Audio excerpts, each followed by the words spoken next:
اللطيف الخبير الحليم العظيم الغفور الشكور العلي الكبير الحفيظ المقيم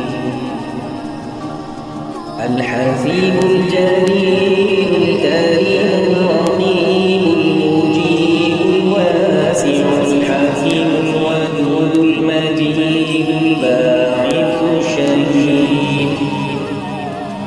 الحق الوكيل القوي المتين الولي الحميد المحصي المخلق المعيد المحيي المميت الحي القيوم